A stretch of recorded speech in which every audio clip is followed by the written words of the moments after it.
Love the look of lace, but you're not sure how to do it on your embroidery machine? Well, in today's video, we're going to dive deep into wash away stabilizer and learn all things freestanding lace. So stay tuned and let's get stitching.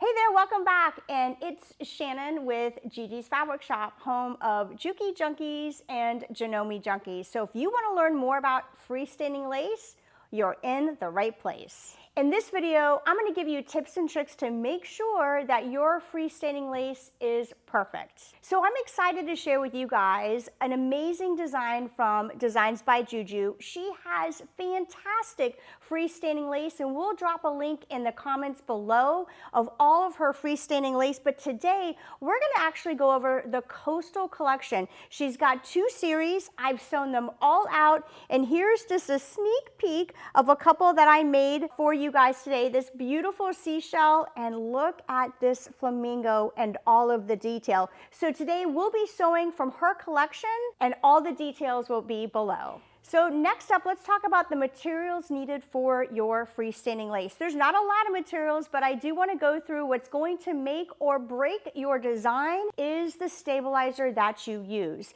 Today, I will be using Embroidery. I've used a lot of stabilizer in the past for freestanding lace, and this by far is my favorite. It literally has a fabric texture.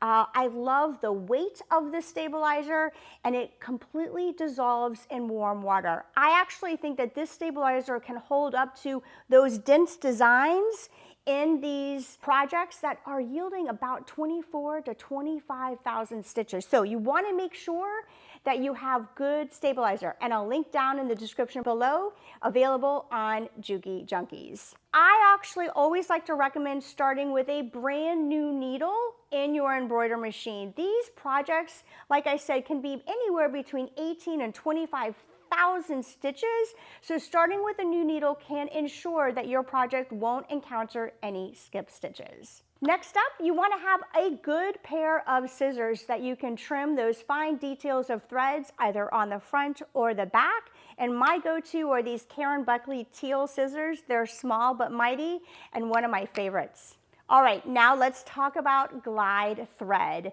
Glide thread is the thread that we have here at Juki Junkies. It's the only thread that I sew with. She's American made, and her color is so vibrant. You can see by these designs how the color just pops on this amazing freestanding lace. So when you do freestanding lace, you need to make sure that you have your top thread match your bobbin thread, because your stabilizer melts away. We don't want yellow on the top and white on the bottom. So we want to make sure that we are having matching colors on top and bottom. Here at Juki Junkies, we have pre-wound bobbins for our Juki Tajima Sai. So I don't need to spend the time winding those bobbins if I don't want to. And they match perfectly. We'll put the link in the description below. These are a perfect match. And at the end, we just need a little bowl with some warm water, and that's where we'll dissolve our freestanding lace, but we'll get to that a little bit later. All right, so like I said, we're going to actually be using Embroidery, which is fabric like water soluble. You know, depending on the type of project that you're going to be embroidering your freestanding lace, I recommend either 2 or 3 layers. So I'm just folding it over, and all I'm going to do is put my hoop down. I'm using a small mighty hoop, and I'm just going to trim like so. So now I'm just pulling through and making sure my stabilizer is good and taut. Usually with these magnetic hoops, I don't have to worry about anything, and let's take her over to the machine.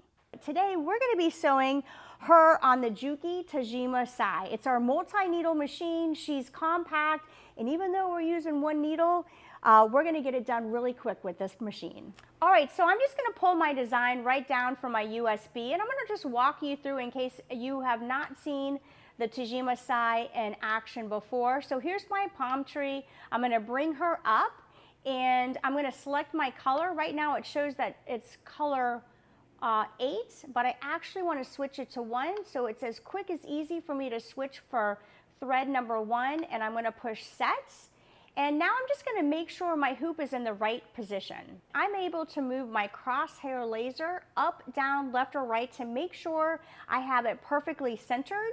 I'm just going to tap it down just ever so slightly, and we're ready to get started. I'm going to push set, and she's going to do an automatic tracing to make sure that we are in our field of our hoop. All right, next up, she's done our trace. We're going to move to set, and we are ready to start. But before we do, you can see that I have a little bit of a tail here, but let me show you a quick little tip on how to fix that. Come over here to this needle tab, and here I can choose between needle position 1 through 8. And I'm going to go down to 1 because that's the needle that I'm actually going to be using today. All I need to hold down the scissor button, and it's going to come in and tuck my thread in. We're going to go back and we're going to start our stitch out. All right, so here's my crosshair laser, and this is actually where the design is going to begin. As we stitch through the design, this crosshair laser is going to move in the position that it's sewing. So I just wanted to show you that. And then also here you can see that my design today is almost 23,000 stitches. So as we begin, we're going to know exactly where we are on our stitch count. So let's get started.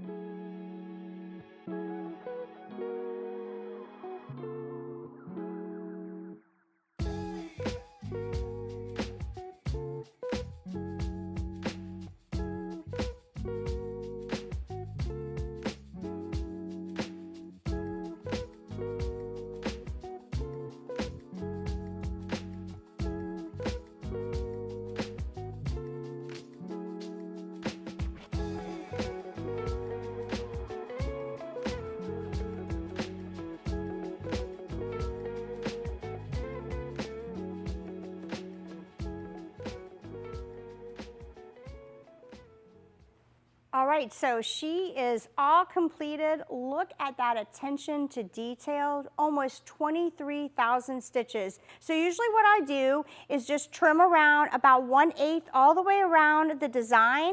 So while I'm cutting this out, if any of you guys have watched me, I always say it's not a race. This probably took about 15 minutes to stitch out. So you want to make sure that you take your time. There's no perfect way to do this. So let's talk about what you can use freestanding lace for. There's so many ideas on how to elevate your projects. If you think about ornaments, that's a given. Wedding decorations, maybe totes, tote decorations, maybe gift bag decorations. And how cute would it be to get some birch limbs, throw it in a cute pot, and decorate this for your beach house? So you can see I'm just taking my time. Basically what I'm trying to do is trim away as much of the stabilizer as I can so that it doesn't gum up the water. So I'm gonna just come in here and poke. So I think this looks pretty good. So wash away stabilizer. The magic is when we take our warm water, it doesn't have to be hot, just warm, and when we put her in the design, the stabilizer that's remaining in your lace will dissolve. So if you think about all the intricate details here, all of that stabilizer is literally going to melt away. Ready? 1, 2, 3. So I let it soak for just a minute, kind of move it around a little bit, and she's probably good. Look at that. All of that stabilizer is gone. So I usually just deck it one more time just to make sure everything is good. And then I'll get just a paper towel.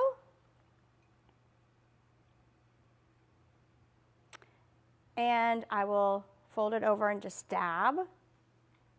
Now don't worry, because your design will curl up because she's wet, and that's okay. Do not worry about that.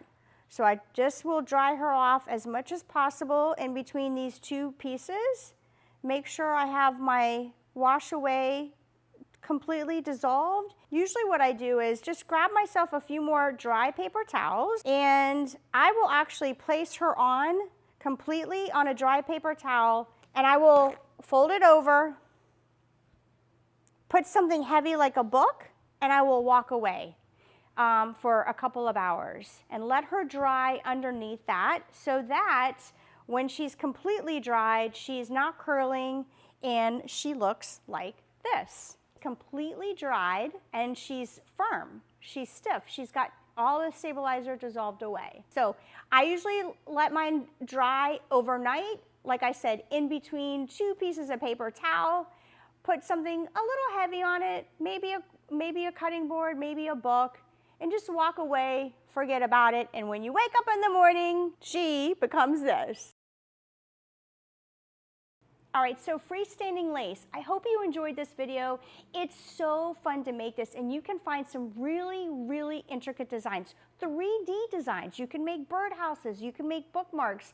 Really, the sky is the limit. So have fun looking at this. Remember the tips and tricks we talked about. You might need to double up on your stabilizer. Use a new needle. Make sure you use good thread, and that bobbin thread needs to match that top thread, and just have fun. This really can help elevate any of your projects, no doubt about it. If you're interested in more videos like this, subscribe to our YouTube channel, and I'll see you next time.